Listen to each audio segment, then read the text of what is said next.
Water pump নুড়ি পাথর আর মাটি শুষে নিয়ে টায়ার টিউবের ওপর ভাসমান স্লুইস বক্সে পাঠিয়ে দেয়। যখন পেড আর রিফিলসের ওপর দিয়ে যায় তখন সোনা ম্যাটে জমা হয় এবং টেলিংসগুলো আবার নদীর জলে মিশে যায়। চলো হাত লাগাই। এই Its ability to absorb the expansion and contraction of concrete due to temperature shifts. But those joints could also let in water. In floating homes, the basement is also a hull, so a single crack could sink the house. So to stay afloat, they build it without a single joint, by pouring all four walls and the floor in one shot, making it an impermeable, monolithic concrete hull. So we have to make this completely watertight. Yeah. No holes, No holes, no cracks, no cracks. no project. Is that I'm lowering this down just to a certain depth, and I start to see a bit of concrete bleed onto the floor. Because beyond just aerating the concrete and getting the air bubbles out, I'm trying to fuse the vertical wall with the horizontal floor.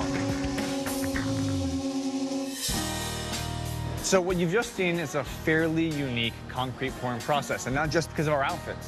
Essentially, after 20 kubles and a lot of handwork, we've created one single monolithic concrete hull that'll not just become the foundation for a floating house, but it's this right here that'll make it float. God created the earth, but it was the Dutch that created Holland. And it's really true. For nearly 1,000 years, the Dutch have been creating a city on what is essentially a swamp. Amsterdam, originally a 120-acre landmass at the mouth of the North Sea. And for over 1,000 years, engineers have been building dikes and draining lakes and swamps to create buildable land called polders. There are 20 miles of polders in the city, and some are 15 feet below sea level. You know, it's incredible. As I look out here, I'm looking into the second story of people's homes. Yeah, it's incredible, isn't it? I mean, this is a condition for those of us in America that you see exactly in New Orleans. I mean, this is just like an earthen levee, and that would just be like the lower Ninth Ward. A large, thin layer of sand, a sand pancake in one huge area.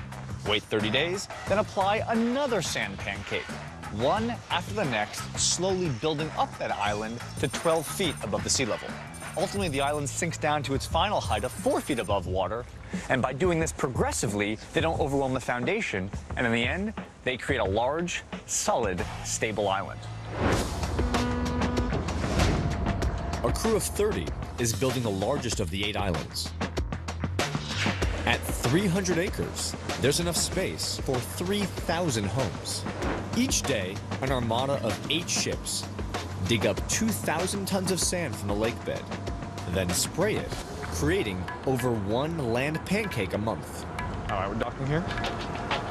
Aboard the ship, they make a cocktail of 20% sand and 80% water. The idea here is to lubricate the sand, turn it into a soupy kind of slurry, and that slurry can be more easily sucked up by the vacuum cleaner. While this produces a slurry that's loose enough to pump onto the shore at 5,000 cubic feet an hour, on the land, it creates a potentially lethal situation. All right, so now I am standing on the newly formed 5th island of Viborg. And the most important thing to be careful of is driftsend. So that image represents someone sinking into quicksand. Engineers designed the structures in 2 sections, individually able to fit through the locks. But when attached, the size of the base doubles, making a single building 10 times more stable.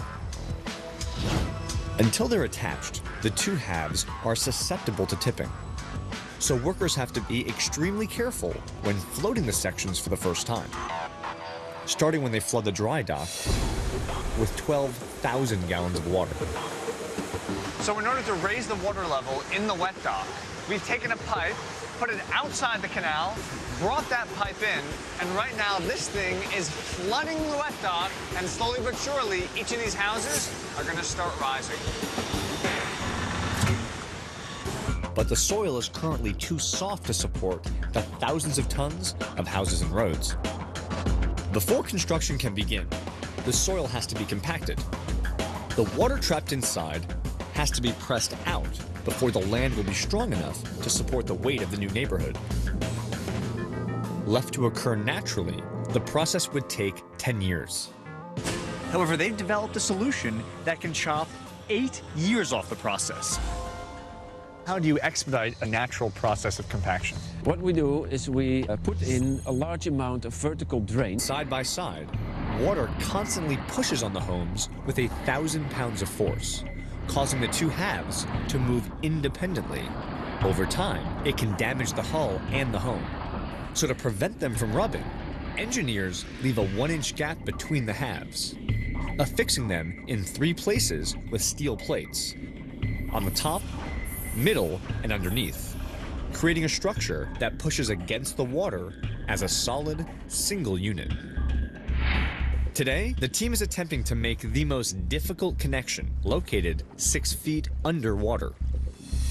Like, not even kidding right now, I'm in Amsterdam today. 20 feet under the earth to keep structures standing. The strange thing about Amsterdam is it's completely built on piles. If you go to the center of Amsterdam, there's this big palace.